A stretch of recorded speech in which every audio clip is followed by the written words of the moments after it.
എനിക്കറിയില്ല നിങ്ങൾ ഈ വീഡിയോ എപ്പോൾ കാണുന്നുവെന്ന്.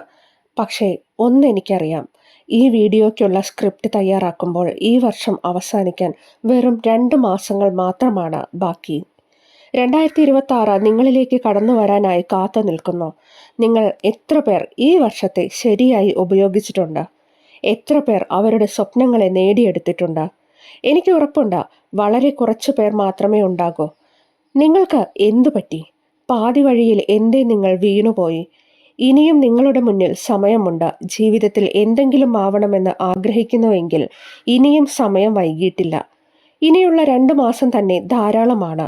എന്നാൽ പുതിയ വർഷത്തിൻ്റെ വരവും പ്രതീക്ഷിച്ച് നിങ്ങൾ ഇപ്പോഴുള്ള സമയത്തെ നഷ്ടപ്പെടുത്തുകയാണ് എങ്കിൽ പിന്നെ നിങ്ങളോട് എനിക്കൊന്നും പറയാനില്ല.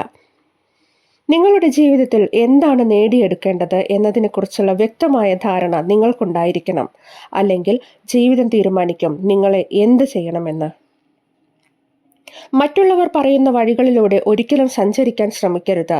നിങ്ങൾക്ക് ശരിയെന്ന് തോന്നുന്ന പൂർണ്ണ ബോധ്യമുള്ള വഴിയിലൂടെ സഞ്ചരിക്കാൻ ശ്രമിക്കുക. അതല്ല എങ്കിൽ നിങ്ങൾക്ക് അധിക ദൂരം പോകാനാകില്ല. നിങ്ങളുടെ ലക്ഷ്യത്തെ കണ്ടുപിടിക്കുക, അത് നേടിയെടുക്കാൻ വേണ്ടി പ്രയത്നിക്കുക. ജീവിതം നിങ്ങൾക്ക് മുന്നിൽ എപ്പോഴും അവസരങ്ങൾ തുറന്നു തരില്ല. ലഭിക്കുന്ന അവസരങ്ങളെ ഉപയോഗപ്പെടുത്താൻ നിങ്ങൾക്കറിയില്ല എങ്കിൽ തീർച്ചയായും നിങ്ങൾ ഒരു പരാജയമായി തീരും. നിങ്ങൾ ജീവിതത്തിൽ ഒരിക്കലും എല്ലാ കാര്യങ്ങളും ചെയ്യണമെന്ന് യാതൊരു നിർബന്ധവുമില്ല. പക്ഷേ നിങ്ങളുടെ ലക്ഷ്യം നേടിയെടുക്കാൻ നിങ്ങളെ സഹായിക്കുന്ന എല്ലാ കാര്യങ്ങളും നിങ്ങൾ ജീവിതത്തിൽ ചെയ്യാൻ തയ്യാറാവുക തന്നെ വേണം. വർഷങ്ങൾ വന്നും പോയും ഇരിക്കും. അതിനിടയിൽ വെറുതെ പ്രതിജ്ഞകൾ എടുത്ത് ഒരിക്കലും നിങ്ങളുടെ ജീവിതത്തെ നിങ്ങൾ നശിപ്പിച്ചു കളയരുത്. ഒന്നുകിൽ നിങ്ങൾ അത് പിന്തുടരുക, അല്ലെങ്കിൽ നിങ്ങൾ ഒന്നും ചെയ്യാതെ ഇരിക്കുക. ഏതു വേണമെന്ന് നിങ്ങൾക്ക് തീരുമാനിക്കാം.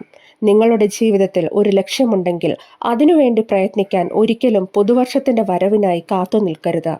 പുതുവർഷത്തിനായി 1 സെക്കൻഡ് മാത്രമേ ബാക്കിയുള്ളൂ എങ്കിൽ പോലും നിങ്ങളുടെ ലക്ഷ്യത്തിലേക്ക് ആ 1 സെക്കൻഡ് മുന്നേ ഇറങ്ങിത്തിരിക്കുക. ജീവിതമാണ്, അത് നിങ്ങളെ തളർത്തുകയും വളർത്തുകയും ചെയ്യും. അത് നിങ്ങൾ മനസ്സിലാക്കാതിരുന്നാൽ കാലങ്ങൾ കടന്നു പോകും. പക്ഷേ നിങ്ങൾ ജീവിതത്തിൽ ഒന്നും നേടിയെടുത്തിട്ടുണ്ടാവില്ല. വിജയിക്കാൻ നിങ്ങൾക്ക് എന്തൊക്കെ അറിയാമെന്നത് ഒരിക്കലും പ്രാധാന്യമർഹിക്കുന്ന ഒരു കാര്യമേയല്ല. നിങ്ങൾ അതിനുവേണ്ടി എത്രത്തോളം പ്രയത്നിക്കാൻ തയ്യാറാകുന്നു എന്നത് മാത്രമാണ് പ്രാധാന്യമർഹിക്കുന്നത്.